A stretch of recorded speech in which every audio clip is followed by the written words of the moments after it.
Good evening, good morning, race fans, sim fans, RC fans, Racing 393. And for today's video, it's been long awaited. I've had quite a lot of requests. But for today's video, I'm going to do a review on this little beauty. Now, I bought this a little while ago now. It's my Sanwa MT-R telemetry system radio. And this is the one I changed. And I went over to Sanwa from FlySky. So this video is going to be my review on this product.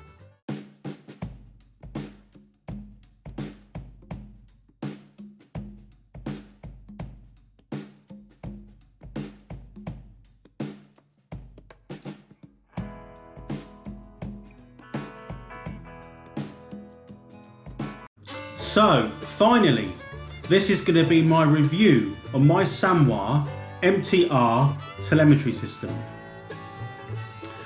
So those that know, I've recently taken up RC racing as a hobby. I haven't done that much, but I took up LMP12, probably one of the hardest RC genres, disciplines that there is, so I've been told. And when I first turned up, I'll show you what I've got here. I've got it down here. So this is my FlySky transmitter. And this one's called FSGT3C. I've had this ages. In fact, every single one of my radio controlled cars has got a receiver for this. And this is what I've always used. Bear in mind, when I used this, up until recently anyway, I only used it outside on the runway when I got loads of space. It didn't really matter, I wasn't really bothered up, just wanted it connected to the car, made the car go and stop. Nitro, electric, didn't matter. It wasn't until I decided to do a race of then I found out how, well, I didn't know, I'll be honest, I didn't know whether it was this or me, but we'll come on to that later. So on my very first LMP12 race, I was using this, and I did find what they call latency, which is the when you put an input within the controller and it actually does it on the car, on the track in this case, it's the delay with that latency. So when you input the steering, does the car do exactly as you want, as you input? I found what I thought might have been me, in fact it was actually a delay. So what I decided, when I put this to one side, was to invest in some radio gear after some advice from many people at the, it was the BRCA National Championship when I attended, rounds 1 and 2. The consensus was a lot of people pointed me in the right direction for a radio system and expressed how important it was. So I then purchased this Sanwa. I've got some notes down here so I can keep up with myself here. So it's an MT-R, as you can see. I'll have some close-ups in a second. MT-R FH5 telemetry system.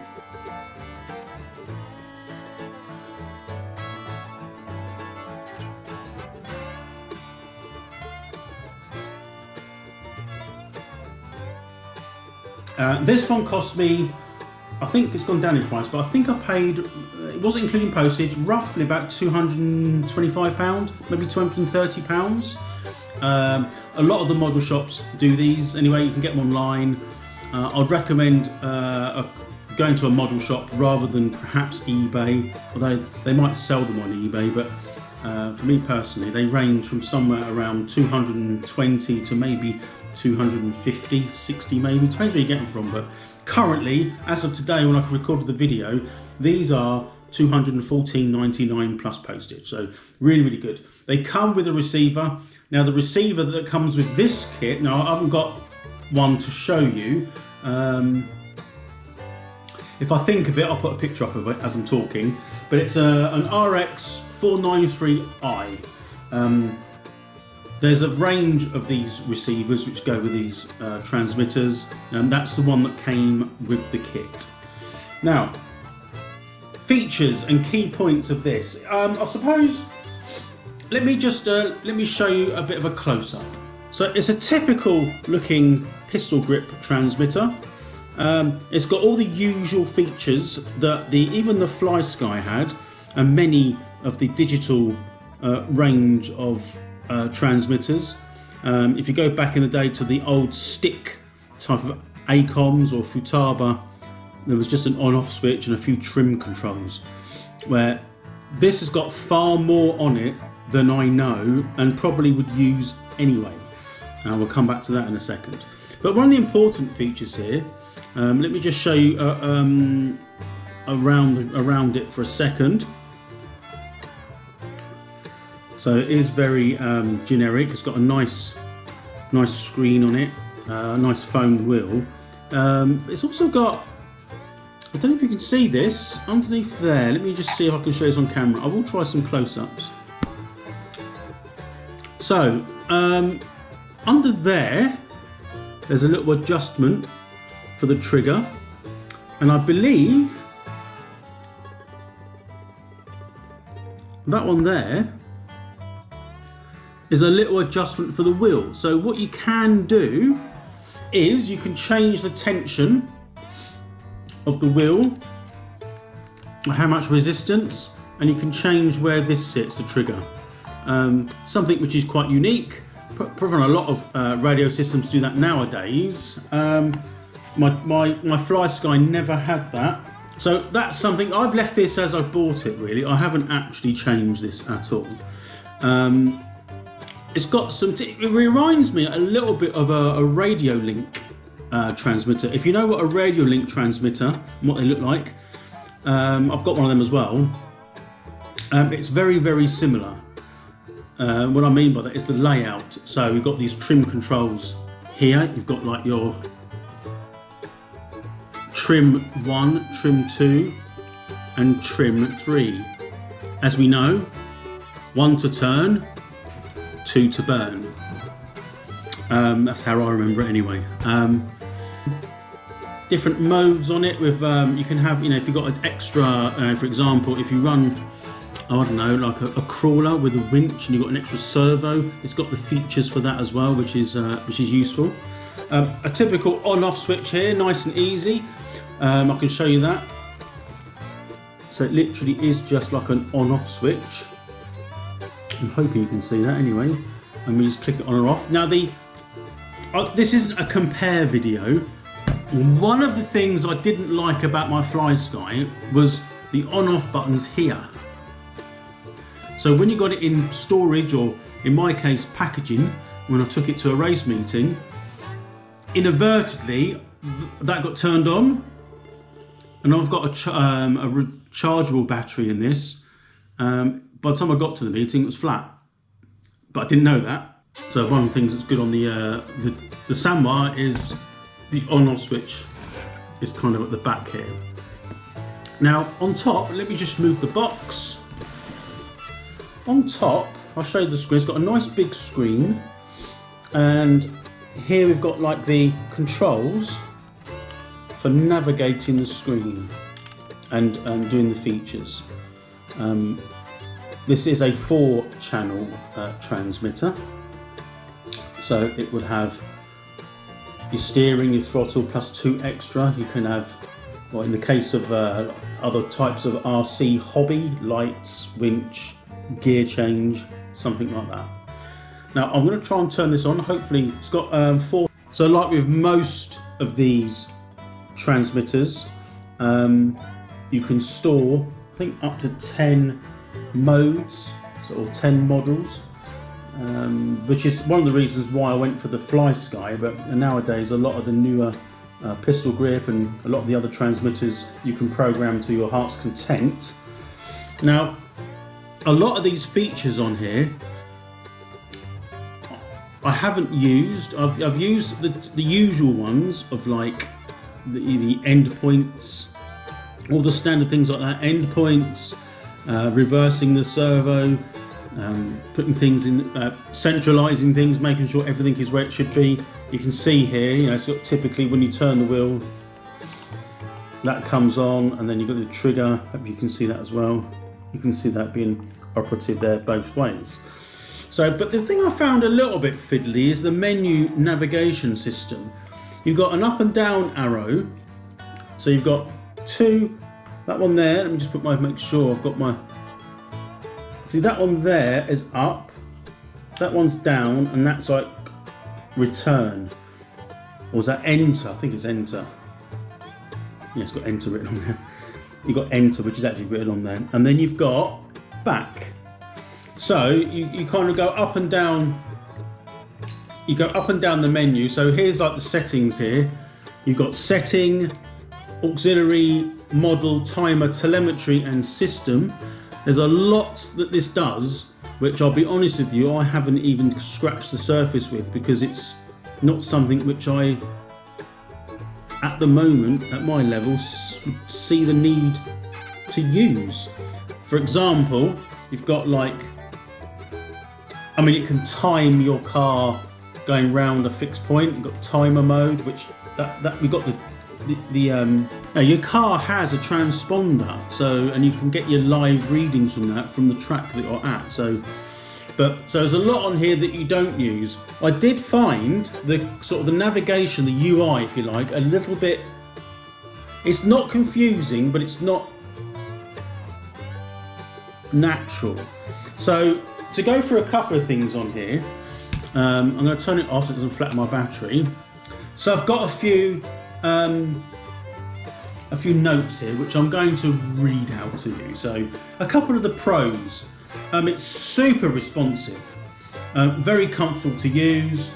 It's very light, doesn't weigh much at all. I mean, in fact, I probably find the FlySky is even lighter, but it's nice and light, nice and comfortable in that kind of control mode. Depends where you hold it, doesn't it? Like that, up to your style really. And very, very adjustable. So that includes the tension of the wheel and the trigger.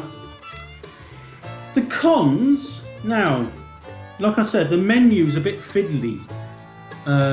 It's not super difficult, but it's, to me, this is probably, my FlySky is probably harder, because you've got a navigation wheel. I'd class that as a poor design for this. It might be a standard way of navigating around any transmitter, but for me personally, I mean, I've used it on two BRCA meetings, 2 club meetings. Is it 2 club meetings or 1 club meeting and the national meeting, and obviously in my own time. So I've had quite a lot of practice with it, but it's quite fiddly to get through. It's easy to hit the wrong button and it goes into another sub menu.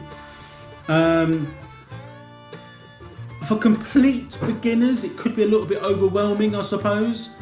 If you're very new to RC, I'm not so sure. It's probably not a good. It's not a bad shout to get one of these, because you start off where you want to lead off to.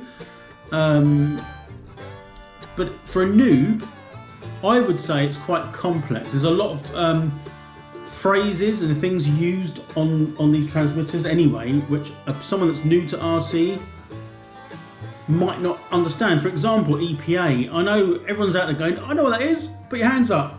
I know, but I'm thinking it's not. You know, everyone's like an adult, or I would say responsible. I'm sorry, but yeah, younger. I mean, they probably have an adult to help them, but even then, if you're new to the hobby, the instructions are quite long and it's quite exhaustive reading through it, I have to say. So it's definitely something worthwhile thinking about if you're going to buy something like this. The other downside is the receiver, which is an RX493i. They're so expensive. I'm not aware of any others that work with it, but there could be. But the receiver, £75 to £80, depends where you get it from. It comes with this. It comes as a kit on here, and it comes as a bundle. I keep saying kit. You have to build it as a bundle. But I have since bought another receiver for a different car, and I've sort of velcroed it in. But I had to pay like 80 quid when the FlySky receivers, I know they're not very good, I kind of pays your money, take your choice, don't you? But they're about like 15 quid. I've got loads of them. And like I said, when you're out on a runway or in your garden or just outside bashing, I would say that just any FlySky would work.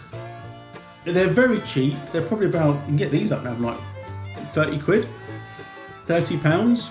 So it's probably about 50 US dollars, I guess, in the States. So if you're just starting out, although this is a little bit more I say complex, it's not as easy to use from the programming point of view. As far as buying, if you got a car or you might get 2 cars, I think it's probably better off to go that route. Now, if you're going to go down the route of any club level racing, and I mean anything that involves racing against other people together at the same time, that's recorded, and you get a result at the end of it that's all official, i.e. race, then you're going to definitely need something better than that. Definitely, 100%. I don't care who you are. I'm not saying all FlySkys are like this. This is an older one. There are some really, really good FlySky transmitters, and they're probably on par with this, but I know for a fact they're a lot more expensive. So anyway, this is more like an entry-level competitive range of pistol grip. But just bear in mind, you might pay £200 odd or for this, which comes with the receiver. If you've got more than one car, if you can't or don't want to have and keep taking your receivers in and out, and you want to buy another receiver, just bear in mind that you're going to have to pay a lot of money for the receivers. They come in 4 different guises, but they all do the same thing. And it was the biggest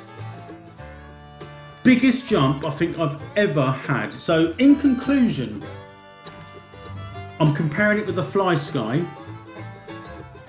That's the most recent one. And my Radio Link, I don't know, not on race level. I think the Radio Link I have, it's got massive range on it, but I haven't actually used it enough to even compare it in my head against this one. But as I've used the FlySky to race and then changed it to this, it's night and day. It's beyond what it's quicker than what my brain can comprehend. It was so much so that I had to recalibrate myself just for practice to use it, and I found how accurate, even though I'm a noob, I was. So let alone someone that's half decent, this is going to make a massive difference. In fact, on another video on my channel, I compared the two on a is it Virtual RC Pro, which is the simulation. And initially, I used my FlySky on the game, or the sim, I should say, and it felt exactly like my car did at the track. And when I changed to this, what a difference! Amazing. So, as far as the cons, for me, this is a no-brainer. Yeah, so I think the features on this and most other hand controllers are going to be the same, with the adjustment and the trims and the EPAs, throttle and steering response curve. You know, rather than being linear, you can sort of adjust the curve how you want it. I think I know what it means, but I'll be honest with you, that's a little bit above what I need to do at the moment. There's people out there that you can program the servos on the car to respond different, depends what the car's doing. It's just insane. So RC racing is definitely not a plug and play unless you have a stock class, and I mean that by maybe having things that you've got to use certain electronics within the vehicle. I know they do like a Mardave class, and they do also things like, what's the other one they do? They do the Tamiya ones, obviously, the TTO2 class with limited resources to put the electronics in. It's, at the end of the day, a rolling chassis on most of the cars is very similar. It's not, I mean, when you get up to perhaps LMP12 or even alongside that, the 1/10 buggy sort of era, I mean, things do change massively on the chassis, don't get me wrong, but if you're at like club level and you want to get a Tamiya car or even like a vintage RC, they do vintage racing, which I think is quite good.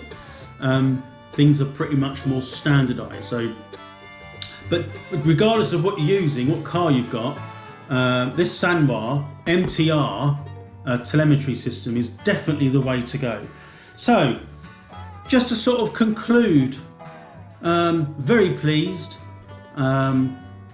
There's only sort of some minor cons, and I think that's more down to the user, i.e. me. I'm not that experienced, but someone like me notice a massive difference when using it. It is relatively cheap as a transmitter, £220 posted. That's not a lot of money for a transmitter, considering others are double that, if not more. The receiver, they're quite expensive, so you know, but you get what you pay for, and it's a massive improvement over what I did have. So I don't know what receivers you might be using, but you know, and transmitters. But it's probably worth, if you're thinking of upgrading, you've got an older system, I would recommend going this way. So I'll put a link in the description. It'll be a couple of model shops that will sell these. I know MB Models is definitely one of them because that's where I got mine from. Schumacher Model Sport, or Otley Model Sport as we know it as. I'll put links in the description of where you can get it. You can search anyway, it's not hard work, but I would recommend using one of the model shops, support them, rather than direct on eBay, even though they may well be advertising them on eBay anyway. I know how it all works, but yeah, so that's it. So that's the end of that quick review. It's not too in-depth, it's only what I know, but fully recommended. I hope you enjoyed it. It is a super piece of kit, and any questions or any feedback, please leave a comment below. Other than that, I shall see you on the next video. Thank you very much for watching. Bye for now.